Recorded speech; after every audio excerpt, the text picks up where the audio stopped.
E se o próximo grande renascimento da humanidade não começasse, sei lá, num laboratório ultra-secreto em Silicon Valley, nem naquelas salas ascéticas das Nações Unidas, mas sim num apartamento perfeitamente caótico em Lisboa, com um carro de família na reserva de gasóleo? É uma premissa ousada, sem dúvida alguma, porque nós temos quase este vício cultural de achar que a salvação do mundo vai chegar num plano super orquestrado, não é?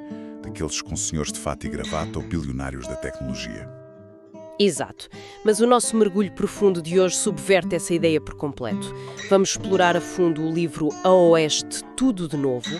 É uma obra de ficção narrativa e também muito filosófica, escrita por Manuel Maria, que é um heterónimo de António M. Rodrigues. Foi editada pela Associação Cultural Eclipse Art. E é uma daquelas leituras raras, tipo mistura profecias astrológicas, ecologia radical, a gestão diária de uma família moderna com 6 pessoas e, no meio disto tudo, um manifesto surpreendente para uma utopia ibérica. Mas olha, antes de avançarmos, acho que vale a pena fazermos aqui um aviso à navegação. Claro, força, é importante deixar isso claro para quem nos escuta. Pois é que o autor é implacável na sua radiografia da sociedade.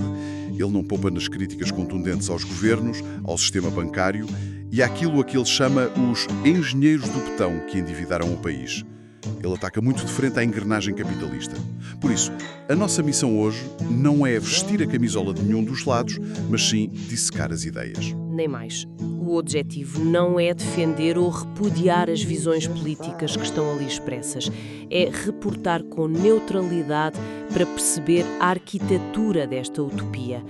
E vamos lá então descascar esta cebola, porque o autor propõe uma espécie de reset de fábrica à forma como vivemos. Um reset total, sim. E para percebermos como é que isso funciona, temos mesmo de olhar primeiro para as estrelas. Quer dizer, o livro assenta na ideia de estamos a passar por uma transição cósmica massiva. A saída da era de peixes para a era de aquário. Pois, e eu acho que devíamos explicar isto melhor. O que é que significa fechar a porta a uma era astrológica que durou 2000 anos? Na prática, o que é que muda? Pronto, para o autor, a era de peixes foi marcada por estruturas muito verticais. Se pensarmos nos últimos 2000 anos, tivemos dogmas rígidos e hierarquias inflexíveis. Aquela ideia de que o conhecimento vem sempre de cima para baixo. Exatamente. E uma autoridade central para o povo. A transição para aquário altera completamente esta mecânica. A tese é que o planeta está neste preciso momento a aumentar a sua frequência vibratória. É quase como se fosse uma atualização de software forçada a toda a humanidade, independentemente de querermos ou não. E aquário representa a horizontalidade. O poder distribuído, a comunidade, o acesso direto à intuição. É neste contexto macro que surge o conceito do Novo Oeste. Esqueçamos lá o sonho americano ou a conquista de territórios pela força. O Novo Oeste aqui é um renascimento baseado no amor incondicional. Ele coloca a Península Ibérica como o epicentro disto tudo. O que cria um contraste brutal com o retrato que ele pinta do Portugal de hoje. Ele descreve um país quase claustrofóbico, fala de autoestradas que rasgam a paisagem, mas estão vazias, porque as pessoas não têm dinheiro para as portagens, e de casas cada vez mais minúsculas. É o colapso visível do paradigma de peixes. O sistema focado no lucro extraído da escassez está a esmagar as pessoas. É por isso que ele avança com alternativas para quebrar esta roda de hamster. Por exemplo, a criação de bancos mutualistas de entreajuda. Espera aí, bancos mutualistas. Quando ouvimos a palavra banco, pensamos imediatamente em taxas de juro, hipotecas, Euribor.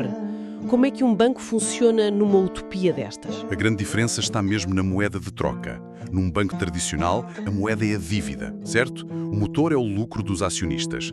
Na visão do autor, a sociedade começa a perceber que a segurança não está no dinheiro, mas sim na rede de vizinhos. Tipo uma rede de segurança humana, em vez de financeira. Exato. Se a casa de alguém precisa de obras, a comunidade junta-se, o carpinteiro, o eletricista, a pessoa que cozinha para o grupo, resolvem o problema sem especulação financeira. A moeda passa a ser a solidariedade e o tempo que partilham. Isso anula completamente o poder ditatorial do dinheiro. Quer dizer, se eu sei que a minha comunidade não me deixa cair, o medo de perder o emprego desaparece. Mas olha, aqui sinto necessidade de fazer-lhe advogada do diabo. há partes do livro muito mais radicais do que reformas económicas. Estás a falar da parte biológica, presumo. Sim. A certa altura ele sugere que em Portugal há tanta luz que podíamos chegar ao ponto de viver do sol. Quando eu li isto, fiquei a pensar, isto é pura poesia, não é? Biologicamente não somos plantas, não fazemos fotossíntese? Sua metáfora, claro, mas ele leva a premissa bastante a sério a um nível simbiótico. Ele não está a dizer que vamos deixar de mastigar comida amanhã, pronto. O que ele defende é que a nossa biologia está tão alienada do ecossistema, tão fechada em escritórios com luzes fluorescentes, que nós atrofiamos a capacidade de absorver energia vital. Portanto, o viver do sol é mais sobre resgatar essa ligação primordial com a natureza. A luz, a terra, a água viva como fontes de nutrição que vão muito além de contar calorias. Precisamente. Na visão do livro, a nossa consciência afeta a matéria. Se não olharmos para a natureza apenas como um recurso para extrair, ela providencia. Ele até descreve coisas incríveis, como esquilos que perdem o medo e vêm entregar nozes descascadas às mãos das pessoas. Uau, isso é maravilhoso. E olha, outra coisa que me marcou imenso foi a ideia das sementes. Ele sugere que, se a colocarmos uma semente na boca antes de a plantar, a nossa saliva transmite o nosso ADN à planta. Sim, a saliva funciona ali quase como um código de barras biológico. Exato. E ao crescer, esse vegetal vai desenvolver exatamente os nutrientes de que aquele corpo específico precisa para se curar. Isto se roça um bocado a ficção científica, não é? É misticismo puro ou há alguma base real nisto? É uma expansão muito lírica de princípios que existem de forma muito embrionária na agricultura biodinâmica. Aquela ideia de que o sol e a planta formam um organismo sensível. Mas sim, o autor eleva isto a um patamar onde a intenção e o amor alteram a genética das plantas. O que eu acho brilhante na estrutura desta obra é que depois de debatermos eras astrológicas e o ADN de sementes, a narrativa atira-nos sem aviso para a escala micro. A terra de paraquedas num apartamento na zona oriental de Lisboa. Pois porque é muito fácil ser um guru iluminado lá no alto do Tibete, sozinho. O verdadeiro teste desta utopia é a vida cotidiana. Exatamente.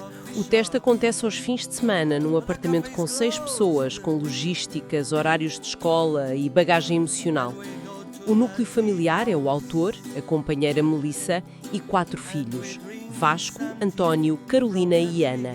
E a figura central que segura esta casa do amor é a Melissa. O autor tem descrições fortíssimas sobre ela. Chama-lhe a nova dama das camélias e a nova mulher. E o que é que define esta nova mulher na era de Aquário? Ela quebra por completo com a herança patriarcal.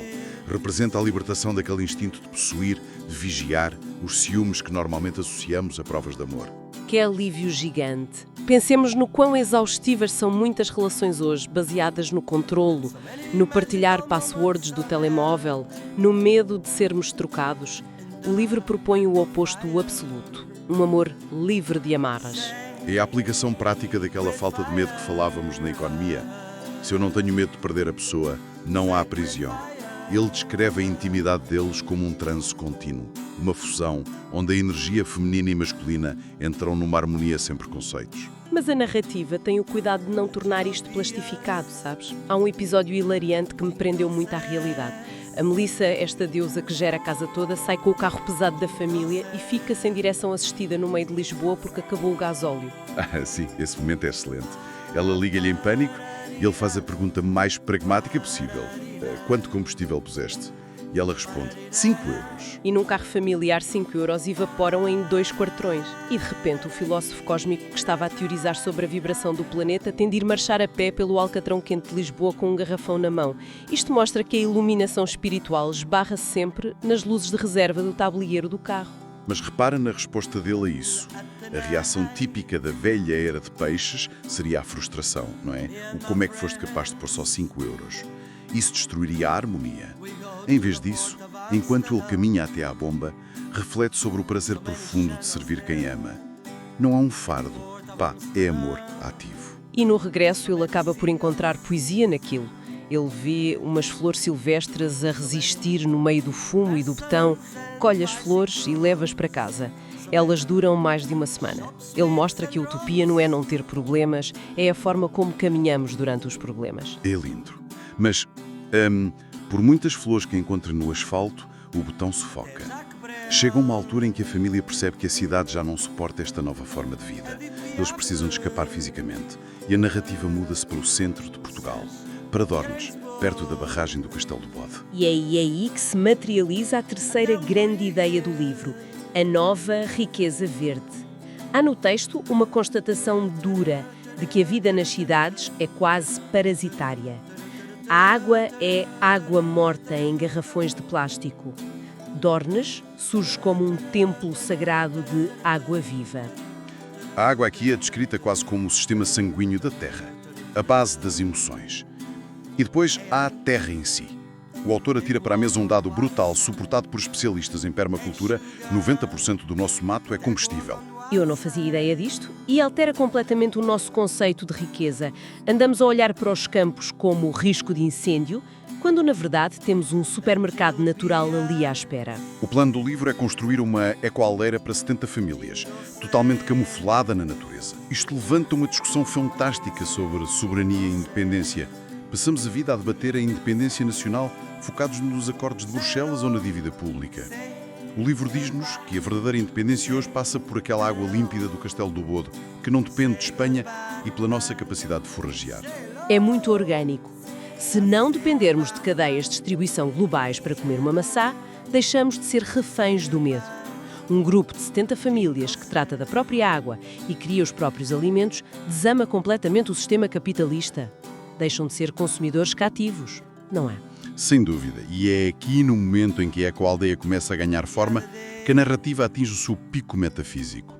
O livro muda de velocidade. Passamos da permacultura para a arte como um mecanismo biológico de salvação. Entramos na parte onde percebemos o porquê dele estar a escrever este livro. Nos últimos capítulos, o autor relata encontros que parecem quase mediúnicos com consciências angelicais. Ele fala de anjos literais, Miguel, Rafael, Gabriel. E de uma figura muito especial, a Maria. Sim, mas não é uma Maria no sentido religioso tradicional. É uma síntese incrível.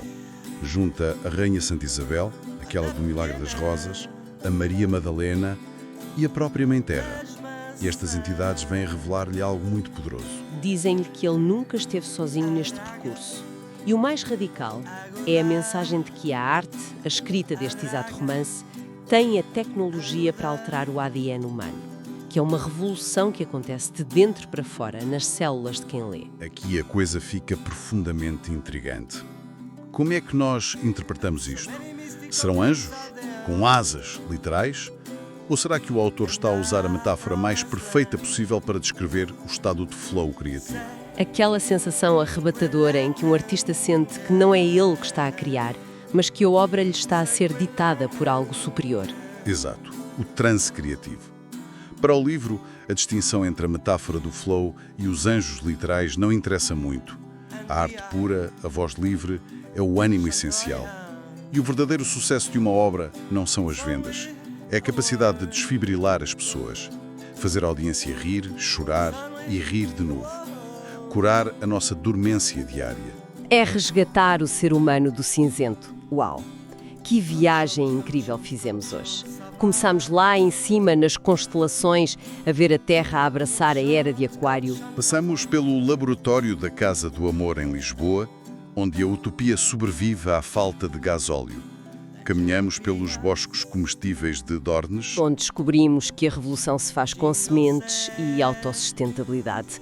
E acabamos a ouvir anjos a dizer que a arte é a medicina suprema para o nosso código genético. no mundo que nos sufoca com ecrãs, notificações e a pressão de sermos produtivos fechados em caixas de betão, este livro é vital. Ter a coragem de sonhar com tempo livre, água viva e relações sem vigilância. É a audácia de rasgar a folha de Excel em que a sociedade se transformou e propor um poema épico. E olha, para terminarmos este mergulho, gostava de lançar um desafio mental a quem nos está a ouvir. Se, como o autor defende, a natureza, a arte e o amor incondicional têm o poder literal de mutar as nossas células e evoluir o nosso ADN para algo mais pacífico, pensem no reverso da medalha. Que tipo de mutações silenciosas estarão a acontecer no nosso corpo neste exato momento por causa das luzes artificiais intensas, do trânsito caótico e da ansiedade crónica que nós normalizamos. Fica aqui a provocação cósmica para refletirem ao longo do dia. Muito obrigada por nos acompanharem e até à próxima.